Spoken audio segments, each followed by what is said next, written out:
ayat yang ketiga. Marilah kita mengenal dan berusaha sungguh-sungguh mengenal Tuhan. Ia pasti muncul seperti fajar. Ia akan datang kepada kita seperti hujan pada akhir musim yang mengairi bumi. Sampai dengan hari ini, Tuhan masih berbicara kepada kita manusia. Tuhan bisa berbicara melalui firman yang didengar, melalui suatu peristiwa yang terjadi, melalui orang-orang yang kita temui, melalui jamahannya dalam hati kita, juga melalui pengalaman supranatural lainnya. Dan Roh Tuhan akan menerjemahkan kepada manusia batiniah dan jiwa kita apa yang kita lihat, apa yang kita dengar, dan yang kita alami dengan kebenaran firman Tuhan dan kehendaknya dalam hidup kita, sesuai dengan perjalanan iman dan kedewasaan pengenalan kita akan Tuhan. Mari ingini Tuhan, mari buka hati dan hidup kita akan tuntunan Roh Tuhan setiap waktu. Seberapa jauh kita mengalami Tuhan tergantung seberapa kita mengingini pengalaman ilahi dengan Dia. Semakin kita mengingini Tuhan, maka semakin nyata penyertaannya dalam hidup kita. Dalam renungan belajar takut akan Tuhan ini, saya mengajak saudara belajar dari peristiwa kehidupan dan dari firman Tuhan. Mari izinkan Tuhan mengajari kita. Mari membuka hati dan pikiran kita supaya kita hidup dalam takut akan Tuhan.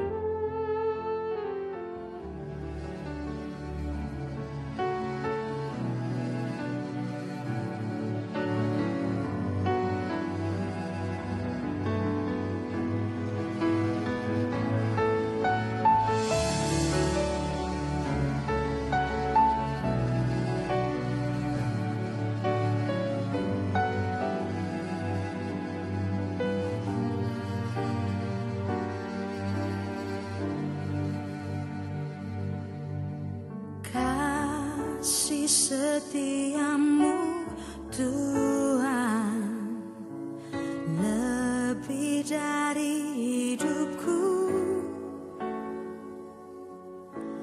jalan-jalanmu ya Tuhan terbaik bagiku. Dari semua yang kau katakan, tiada dusta ku temui. Dari semua yang kau janjikan, tiada yang tak terpenuhi.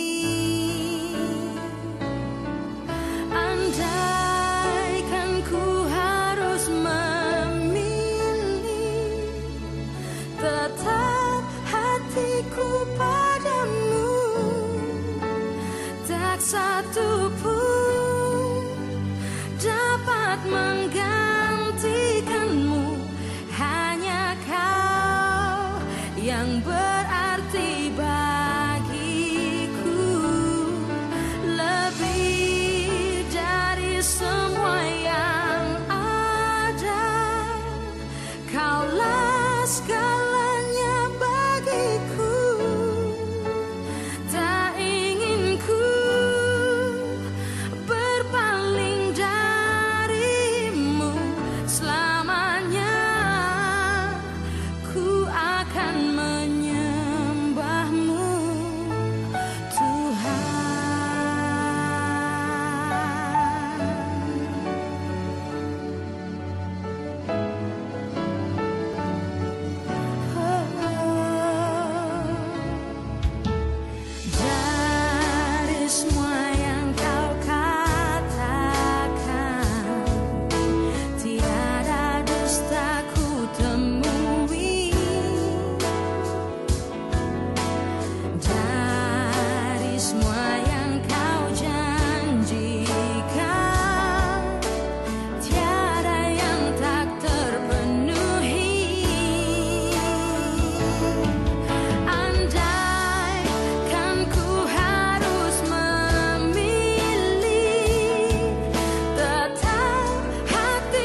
Latar belakang belajar takut akan Tuhan nomor 430 dan 431. Hidup yang fleksibel, sistem yang fleksibel, hati yang fleksibel.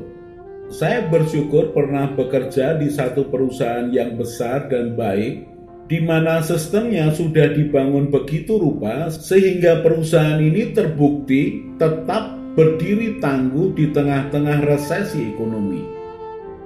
Latar belakang saya adalah analis program yang terbiasa untuk menganalisa suatu masalah kemudian membuatkan program sebagai jalan keluarnya. Mau tidak mau maka saya harus berhadapan dengan struktur organisasi, hierarki otoritas, dan sistem yang ada di perusahaan. Saya melihat bahwa dengan sistem yang baik, maka itu akan membantu pekerjaan menjadi jauh lebih cepat, jauh lebih baik, jauh lebih akurat hasilnya. Tetapi kemudian dalam pelayanan, khususnya di gereja karismatik, saya bertemu dengan orang-orang yang tidak suka untuk dibangun suatu sistem dalam pelayanan. Yang saya tahu, sistem itu dibuat untuk membantu. Sistem bukan dibuat untuk menentukan segala-galanya. Sistem harus fleksibel sesuai dengan kebutuhan perkembangan yang harus diikuti dengan hati yang fleksibel. Sebenarnya seberapakah sistem itu membantu dalam kehidupan kita atau dalam pelayanan? Mari kita dengarkan renungan ini. Belajar takut akan Tuhan nomor 430. Hidup yang fleksibel, sistem yang fleksibel, hati yang fleksibel, bagian pertama dari 2 episode.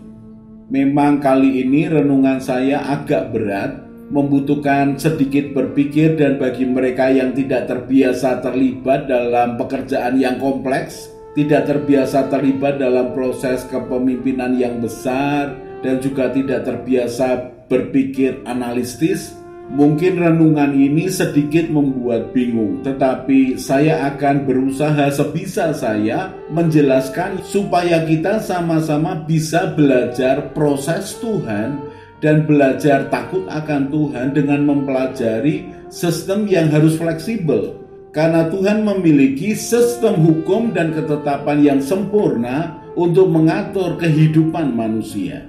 Untuk mengerti apa itu sistem sebenarnya mudah. Tuhan sudah mengajarkan banyak sistem di sekitar kita. Sistem tata surya, sistem hukum alam, sistem rantai makanan, sistem keseimbangan alam, dan lain-lain. Manusia juga membuat sistem untuk mempermudah kehidupannya. Contoh, sistem kerja di perusahaan, sistem pengaturan lalu lintas, sistem pengaturan keuangan, sistem produksi, sistem penjualan, sistem perpajakan, dan lain-lain. Mari kita perhatikan bagaimana sistem Tuhan bekerja. Kalau kita melihat matahari, maka matahari akan terbit di timur dan terbenam di barat. Terus seperti itu setiap hari dari dahulu, tidak pernah terlambat dan tidak pernah tergesa-gesa. Sepertinya ada hukum yang mengikat dan mengaturnya. Itulah yang disebut sistem tata surya. Sistem adalah rangkaian proses yang terkait satu sama lain, pola kerja yang saling terkait, yang teratur mengikuti ketentuan yang dibuat untuk mencapai tujuan tertentu. Sistem dibuat supaya proses bisa berjalan dengan sendirinya seperti yang sudah ditetapkan. Sebagai contohnya, ketika kita ke bank lalu ingin mengambil uang, maka sistem dari bank itu mewajibkan kita untuk mengisi form pengambilan uang. Kita harus mengikuti sistem antrian supaya semuanya teratur dengan baik.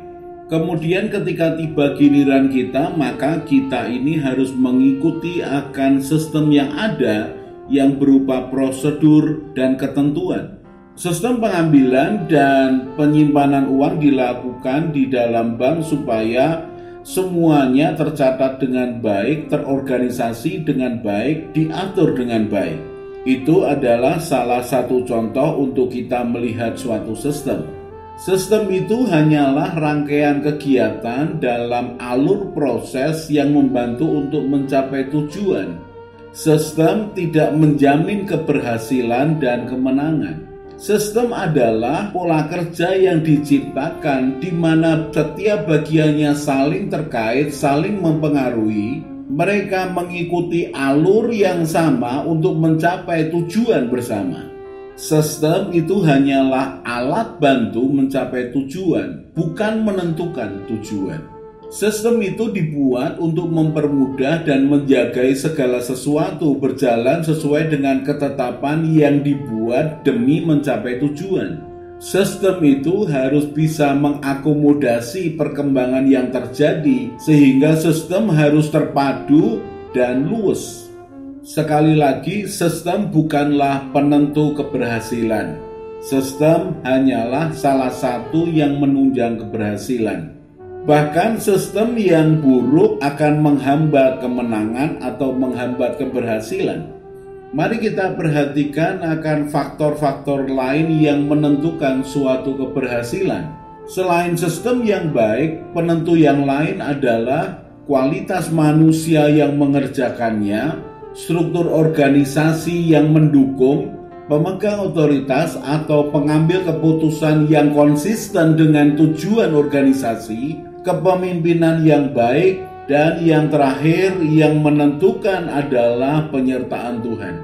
Sistem tidak bisa berjalan sendiri-sendiri. Karena itu sistem harus dilakukan secara keseluruhan oleh mereka yang terlibat di dalamnya.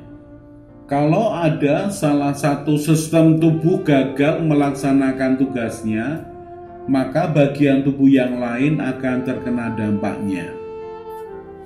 Kita perhatikan bahwa sistem dibuat oleh manusia untuk memecahkan suatu permasalahan atau untuk membantu mengatur kehidupan supaya lebih baik, tertata, dan teratur. Jadi kalau Tuhan membuat segala sesuatu ciptaannya ini dengan sistem yang teratur dan yang baik, kemudian tubuh juga terdiri dari begitu banyak sistem yang terkait, lalu manusia membuat suatu sistem untuk membantu mengatur kehidupannya, maka kita sebagai pribadi juga bisa membuat sistem tertentu untuk hidup kita sendiri. Ketika kita mengulang-ulang respon kita terhadap satu hal yang sama, maka sebenarnya kita membuat suatu sistem dalam hidup kita pribadi. Ada pola kerja yang kita bentuk secara sadar atau tidak sadar saat meresponi sesuatu.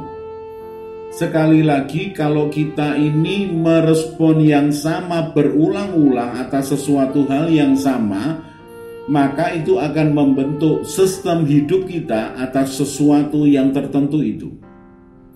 Dan kalau kita merasa nyaman dan pas dengan keputusan kita atas sesuatu itu, maka kita akan mengulangi mengambil keputusan yang sama ketika pilihan itu muncul. Lalu kita akan tarik tentang pilihan, keputusan, dan sistem itu dalam kehidupan rohani kita dengan Tuhan. Kalau keputusan yang diambil sudah sesuai dengan kebenaran firman Tuhan, maka tidak akan menjadi masalah di kemudian hari. Kalau keputusan yang dibuat sesuai dengan kehendak Tuhan, maka sistem yang dibuat sudah sesuai dengan rencana Tuhan. Permasalahan akan muncul kalau keputusan yang berulang-ulang yang diambil berlawanan dengan kebenaran Tuhan dan kehendak Tuhan, maka itu bisa menjadi masalah yang semakin membesar. Ketika muncul rasa bersalah dan ada teguran dalam hati kita, maka kita sadar bahwa kita ternyata membuat keputusan yang berlawanan dengan kebenaran Tuhan. Disinilah kita membutuhkan fleksibilitas atau keluasan dalam menjalankan sistem kehidupan yang sudah dibuat. Mari dalam kehidupan ini jangan pernah merasa sistem dalam kehidupan kita ini sudah sempurna dan mapan. Ingat, bahwa sistem harus fleksibel, harus bisa diubah sesuai dengan perkembangan yang terjadi demi tujuan yang diinginkan. Lalu bagaimana kita bisa memiliki sistem kehidupan yang luas atau fleksibel? Jawabannya ada di episode berikutnya. Yesaya 55 ayat 7-9. Baiklah orang fasik meninggalkan jalannya dan orang jahat meninggalkan rancangannya. Baiklah ia kembali kepada Tuhan, maka Dia akan mengasihaninya, dan kepada Allah kita, sebab Ia memberi pengampunan dengan limpahnya. Sebab rancanganku bukanlah rancanganmu, dan jalanmu bukanlah jalanku. Demikianlah firman Tuhan. Seperti tingginya langit dari bumi, demikianlah tingginya jalanku dari jalanmu, dan rancanganku dari rancanganmu.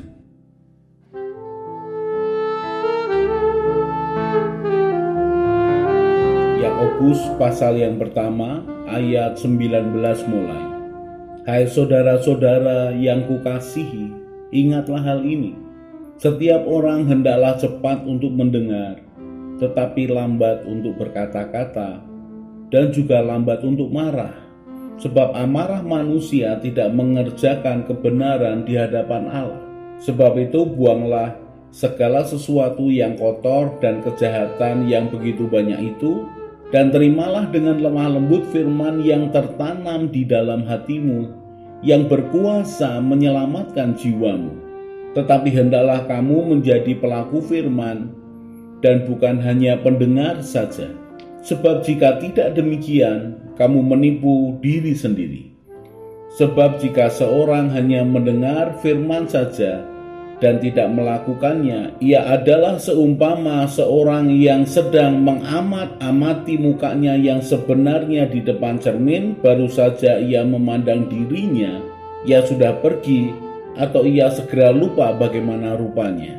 Tetapi barang siapa meneliti hukum yang sempurna, yaitu hukum yang memerdekakan orang, dan ia bertekun di dalamnya, jadi bukan hanya mendengar untuk melupakannya, tetapi sungguh-sungguh melakukannya, ia akan berbahagia oleh perbuatannya.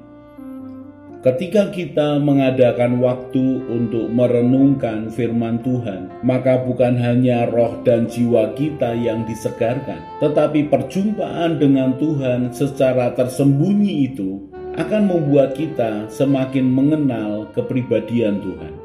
Semakin sering kita merenungkan firman Tuhan, maka kesadaran akan Tuhan dalam hidup kita akan semakin kuat, dan kita akan semakin menikmati pimpinan tuntunan Tuhan dalam hidup kita. Dia Tuhan semakin nyata, bahkan lebih nyata daripada segala sesuatu yang kita lihat dengan mata kita. Mari belajar takut akan Tuhan, maka kita akan semakin peka dengan suara dan pimpinannya. Mari mata kita tertuju kepada Tuhan Yesus dan hati kita melekat kepadanya.